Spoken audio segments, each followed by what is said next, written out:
What's up mga parents, inuuna nga ako dito pare sa kalaban kasi tingnan nyo naman wala silang front. Kaya ang ginagawa dito ng Cora at Benedita, ako inuuna parents.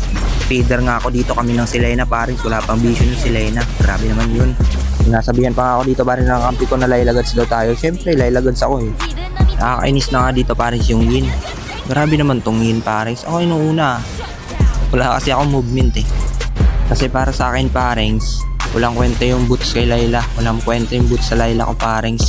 Paras lang naman mabagal maglakad eh. Ito na naman yung Benedetta para pumapasok sa 5 adik ba to. Ginagawa kasi dito parents ng kalaban, magpi-clear sila ng side tapos sa huntingin nila yung malalambot. Ito na style nila kasi wala silang front para manalo. Yung ginagawa nila. Naka-pure damage nga pala dito yung Benedetta. Tingnan nyo naman sakit. Tapos dito naglo-lord na sila. Pero tingnan yung gagawin ng link namin parents. Ang galing niya oh. Hey, parang ako lang mag-link ah. Ako lang mag-retreat. Sheesh. Sakit na rin dito parents yung Leslie. Tingnan dito parents. Hindi kasi nagbibision yung Selena. Shoot. Isang one hit lang.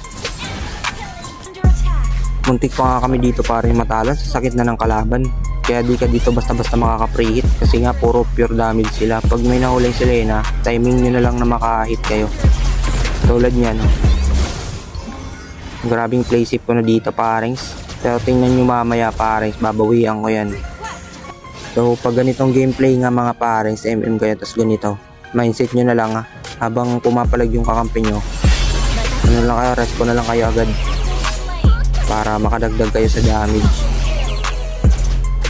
So dito parents, nakapag-preload na kami, nakapag-preload. Si tatlo naman yung patay ng kalaban.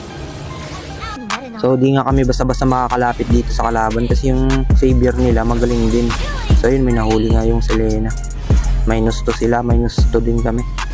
So ayun dito parents, inano na namin, nag-receive na namin. Pero likod lang talaga tayo, bawal kasi ako maano ng Benedita.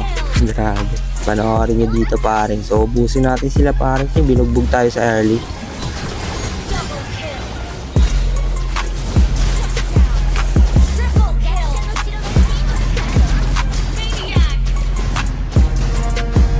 Dito parents, kala ko di naaabot yung sabagi. Sakit na Leslie. Dito na nag-pop dito yung ultimate. Sabagi pa nga.